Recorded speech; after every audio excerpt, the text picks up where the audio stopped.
বন্ধ হ'ব 105খন বিদ্যালয় চৰকাৰৰ হঠকাৰী সিদ্ধান্ত মেট্ৰিকত বেয়া ৰিজাল্ট হোৱাৰ অজুহাত মেট্ৰিকত বেয়া ৰিজাল্ট হোৱাৰ অজুহাত দেখুৱাই এইবাৰ চৰকাৰে বন্ধ কৰিবলৈ ওলাইছে 105খন বিদ্যালয়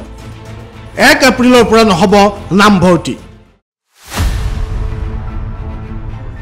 আনকি অহা 1 এপ্ৰিলৰ পাছত উক্ত বিদ্যালয়সমূহত শিক্ষাৰ্থীৰ নৱম শ্ৰেণীৰ পঞ্জীয়ন নকৰিবলৈও নিৰ্দেশ প্ৰদান কৰিছে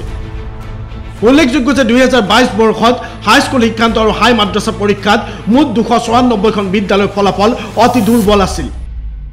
উত্তীৰ্ণ হাৰ 0ৰ পৰা 10% ভিতৰত আছিল এই বিদ্যালয়সমূহৰ উত্তীৰ্ণ হাৰ আছিল 0ৰ পৰা 10% পৰ্যন্ত সেইভাবে বিদ্যালয়সমূহলৈ সেবাই কাৰণ দৰ্শোৱাৰ জাননী প্ৰেৰণ কৰিছিল ইয়াৰে 187খন বিদ্যালয়ে কাৰণ দৰ্শোৱা জাননী উত্তৰ প্ৰদান কৰিছিল তাৰ বিপৰীতে 107খন বিদ্যালয়ে সেবাই প্ৰেৰণ কৰা কাৰণ দৰ্শোৱাৰ জাননীৰ উত্তৰ প্ৰদান কৰা নাছিল উত্তৰ নিদিয়া 107খন বিদ্যালয়ৰ ভিতৰত 105খন বিদ্যালয়ৰ স্বীকৃতি বাতিল কৰিছে এতিয়া সেবাই ইয়াৰে ভিতৰত কোকৰাঝাৰৰ মৰনাই চাহবাগিচা হাইস্কুল আৰু নগাঁৱৰ শ্ৰী ৰামানন্দ দেৱ ছোৱালী হাইস্কুলক বিশেষ কাৰণত এবাৰৰ বাবে সুযোগ প্ৰদান কৰা হৈছে বুলি জানিব পৰা গৈছে চৰকাৰৰ এই সিদ্ধান্তৰ পাছতে এতিয়া স্বাভাৱিকভাৱে সৃষ্টি হৈছে প্ৰতিক্ৰিয়া যিটো সময়ত চৰকাৰৰ দায়িত্ব আছিল অনুন্নত বিদ্যালয়সমূহ উন্নত কৰাৰ যিটো সময়ত চৰকাৰৰ দায়িত্ব আছিল অনুন্নত বিদ্যালয়সমূহত উন্নত মানৰ সা সুবিধা প্ৰদান কৰাৰ সেই সময়ত পৰীক্ষাৰ ৰিজাল্ট বেয়া হোৱাৰ দোহাই দি বিদ্যালয় বন্ধ কৰা কথাটো কোনেও মানি ল'বলৈ অস্বীকাৰ কৰিছে উল্লেখযোগ্য যে দিল্লী তামিলনাডু আদিকে ধৰি বিভিন্ন ৰাজ্যত এতিয়া চলিছে শিক্ষা বিপ্লৱ দিল্লীৰ অনুন্নত বিদ্যালয়সমূহ উন্নত কৰি বিশ্ব পৰ্যায়ৰ বিদ্যালয় ৰূপে গঢ়ি তোলা হৈছে সেই সময়তে অসমত বিদ্যালয় বন্ধ কৰি দিয়া কাৰ্য সহজভাৱে ল'ব পৰা নাই বৌদ্ধিক মহলে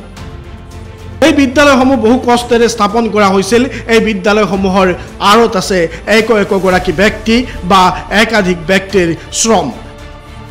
বিভিন্ন ঘাত প্ৰতিঘাতৰ মাজেৰে এই বিদ্যালয়সমূহ স্থাপন কৰা হৈছিল কিন্তু কেৱল ৰিজাল্ট বেয়া হোৱাৰ বাবে এই বিদ্যালয়সমূহ বন্ধ কৰাটো কেতিয়াও মানি ল'ব পৰা বিষয় নহয় যদি কোনো বিদ্যালয়ৰ ৰিজাল্ট বেয়া সেই বিদ্যালয়ৰ ৰিজাল্ট কিয় বেয়া হৈছে তাক বিশ্লেষণ কৰাৰ প্ৰয়োজনীয়তা আছে তাক উন্নত পৰ্যায়ৰ ৰূপে গঢ়ি তোলাৰ আৱশ্যকতা আছে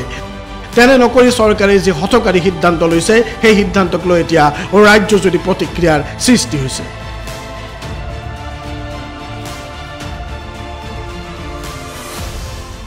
যিটো সময়ত প্ৰয়োজন আছিল চৰকাৰী বিদ্যালয়সমূহ উন্নীত কৰাৰ যিটো সময়ত প্ৰয়োজনীয়তা আছিল অসমৰ চৰকাৰী বিদ্যালয়সমূহ বিশ্বমানৰ বিদ্যালয় হিচাপে গঢ়ি তোলাৰ